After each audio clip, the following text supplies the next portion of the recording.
ませんよね。なるほど。Ka-Express, mainit na usapan ngayon sa basketball world. Kai Sotto, malapit na raw maging pang starting five sa NBA. Pero ang mas matinding tanong, sa Gilas Pilipinas, oras na ba talagang isang tabi si Junmar Fajardo? Ibang level na si Kai Sotto ngayon. Kahit hindi pa siya naglalaro recently, ang training at reports ay nagpapakita na mas lumalakas siya, mas bumibigat ang katawan, pero modern big man pa rin ang galawan. Stretch 5, rim protector at may international exposure, eksakto sa hinahanap ng NBA at ng international game. Pero ka-Express, hindi rin pwedeng baliwalain ang nagawa ni Junmar Fajardo. Walang duda isang legit 8-time MVP at backbone ng Philippine basketball sa loob ng isang dekada. Ang tanong lang, kaya pa ba niyang makipagsabayan sa mas bata at mas athletic na big sa FIBA? O panahon na para ipasa na kay Kai ang starting role? Kai Sotto para sa future, Junmar Fajardo bilang mentor at solid off-the-bench presence. O dapat pa rin bang si Junmar ang pangunahing sentro ng Gilas? Dapat na bang ibigay sa ibang big men ang starting spot sa Gilas? O hawakan pa rin ni Junmar Fajardo ang posisyon? I-comment nyo lang sa baba mga ka-Express ang iyong opinion. So usap-usapan ngayon sa mundo ng basketball, ang posibilidad na malapit ng maging starting five sa NBA ang ating pambato na si Kai. Sa bawat update tungkol sa kanya, mas lalong umiinit ang debate.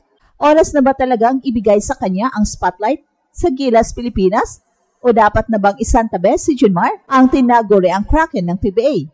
Unahin natin si Kai sa edad na 22 years old. Hawak niya ang rare combination ng taas, skill set at modern style na hinahanap ng international basketball. Hindi na bago sa atin ang height advantage niya, pero ang mas nakakabilib ay kung paano niya ini-evolve ang laro niya. Hindi lang siya nakasentro sa post tulad ng traditional big man. Kaya niya mag-pick and pop, gumawa ng play sa labas, at depensahan ang rim gamit ang kanyang taas at wingspan. Sa madaling salita ka-Express, hindi lang siya simpleng malaki sa loob, kundi isang modernong big man na swak sa NBA at sa FIBA style. Kung ikukumpara natin sina Junmar, walang duda na siya ang naging haligi ng Gilas sa loob ng mahigit isang dekada, 8-time MVP sa PBA, multiple championships, at consistent na double-double machine. Siya ang naging simbolo ng lakas sa Gilas sa ilalim, lalo na laban sa Asian teams. Pero ka-Express, hindi rin natin may tatanggi na habang tumatagal, mas bumabagal ang laro ni Junmar. At sa international stage, kung saan bilis at versatility ang laban, hirap siya minsan makasabay sa mga mas bata, mas mabilis at mas athletic na big men.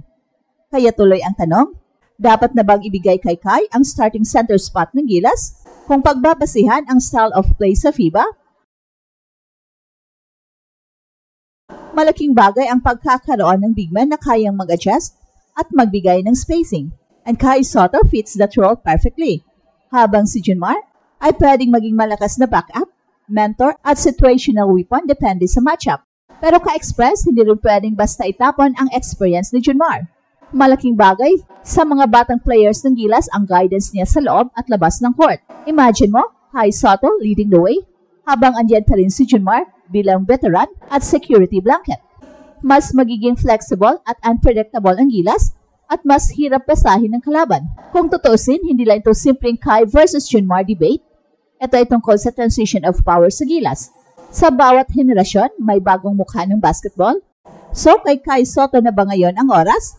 Malapit na ba siyang maging mukha ng Philippine basketball? Hindi lang sa Asia, kundi sa buong mundo? At kung siya na nga, handa na ba tayong makita na ang Kraken ay lilipat mula starter tungo sa support role? Ka-Express, malinaw, exciting ang panahon na ito para sa Gilas. At kung matutuloy nga ang NBA dreams ni Kai at malakin ang kanyang development, maaring masagot na rin ang matagal ng tanong kung sino ba talaga ang next great big man ng Pilipinas.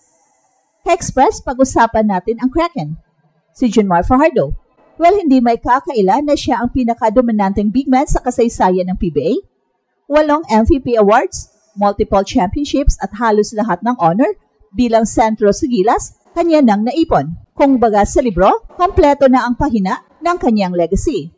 Pero sa panahon ngayon kung saan mabilis, dynamic at modern ang basketball, natural lang na lumitaw ang tanong, paano na ang role ni Junmar sa international stage? Kung titingnan natin ka-Express, Hindi na ganon kabilis si Junmar. Halos 2 dekada na siyang rumaragasa sa PBA. Siyempre, may epekto na ang edad at injury sa kanyang laro. Sa FIBA kung saan ang labanan ay mas bata, mas mabilis at kadalasan ay mas matangkad, nahihirapan siyang makasabay. Pero eto ang mahalagang bagay. Hindi lang speed at athleticism ang dala ni Junmar. Ang pinakamahalaga niyang ambag ngayon ay experience. So imagine mo ka-express, Kai Sotto sa starting 5 bilang modern big man, spacing the floor, at nag-protect ng rim. Tapos pagdating sa bench, papasok si Junmar bilang anchor na magdadala ng stability at lakas sa paint. Hindi kailangang maghabol ng minutes si Junmar, pero sa tamang sitwasyon, lalo na kung physicality ang labanan, siya pa rin ang pinakamalakas na option ng Gilas. At ito ang makapagbigay ng balance sa rotation. Modern speed kay Kai, old school power kay Junmar. Bukod pa rito, may intangible value si Junmar na hindi kayang sukatin ng stats. Siya ang magiging gabay ng mga batang Gilas players, lalo na kay Kai. Alam naman natin na malaking pressure ang dala ni Kai bilang mukha ng susunod na henerasyon. Sa ganitong panahon, importante ang presence ng isang veterano na tulad ni Junmar na kayang magbigay ng suporta, advice at leadership.